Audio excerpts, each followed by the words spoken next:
जय माता की। मैं हूं भास्कर और आप देख रहे हैं भारत की बात। माँ दुर्गा की सातवीं शक्ति कालरात्रि के नाम से जानी जाती हैं। नवरात्रि के 7वें दिन माँ कालरात्रि की उपासना की जाती है। इनका उल्लेख सबसे पहले देवी महात्म्य में मिलता है। कालरात्रि माँ भगवती के डरावने रूपों में से एक हैं।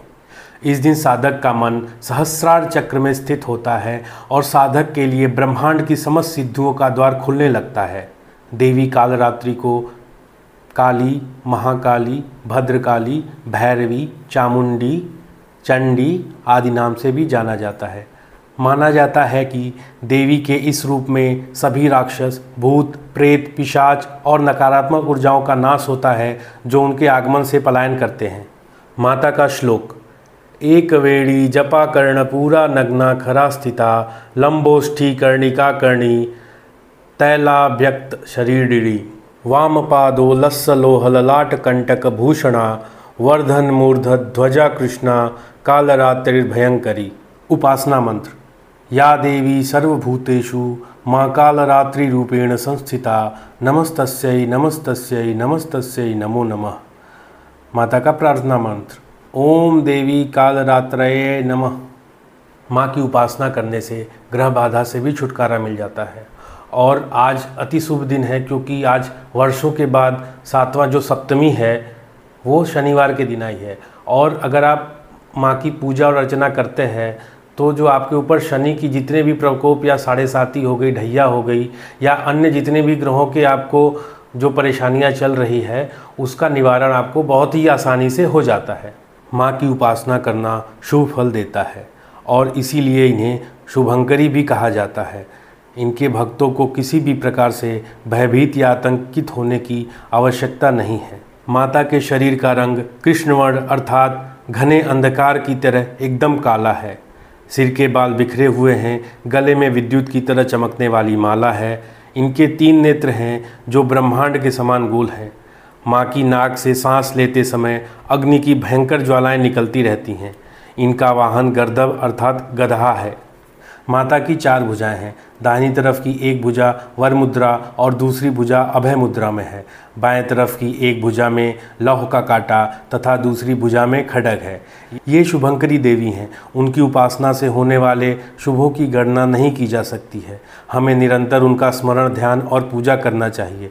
इनकी पूजा से पापों से मुक्ति मिलती है और दुश्मनों का नाश होता है। माता की दंत कथा। पौराणिक कथाओं के अनुसार एक बार शुंभ निशुंभ नाम के 2 राक्षस थे जिन्होंने देवलोक पर आक्रमण कर देवताओं को हरा दिया। तब देवताओं के राजा इंद्र भगवान शिव से सहायता मांगने और अपने स्थान को पुनः प्राप्त करने के लिए हिमालय पर गए। फिर सबने मिलकर देवी पार्वती की प्रार्थना करी। देवताओं की प्रार्थना और भगवान शिव के आदेशानुसार उनके सहयोग के लिए तब देवी पार्वती ने एक और देवी चंडी को बनाया और शुंभ निशुंभ का वध कर दिया। लेकिन जैसे ही माता ने रक्त बीज को मारा, उसके शरीर से निकले हुए रक्त की बूंदों से लाखों रक्त बीज उत्पन्न हो गए।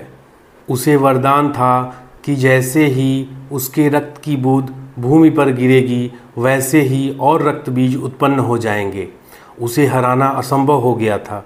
तब माँ दुर्गा ने माँ कालरात्रि का रूप ले लिया और माँ कालरात्रि ने इसके बाद रक्त बीज का वध कर दिया और उसके रक्त को भूमि पर गिरने से रोकने के लिए उसका रक्तपान कर लिया। उसके पश्चात वह इतनी उग्र और विध्वंसक हो गईं कि जो भी सामने आता उसे मारने की बात कहती। सभी देवताओं ने उन्हें रोकने के लिए भगवान शिव की प्रार्थना की। तब भगवान शिव उनके पैर के नीचे प्रकट हो गए। अपने पति को अपने पैरों के नीचे देखकर माता ने अपनी जीभ काट ली। उन्हें अपराध बोध हुआ और वो शांत हो गईं। माता की पूजा रात्रि में करने का विधान है। तांत्रिक अपनी मंत्र सिद्धियों के लिए पूरे वर्ष इस दिन की प्रतीक्षा करते हैं। मान्यता है कि इस दिन मंत्र सिद्ध होते हैं। माँ को अक्षत, धूप, कुमकुम, रात रानी के पुष्प आदि अर्पित करें। माँ को भोग में पान और सुपारी अर्पण करें।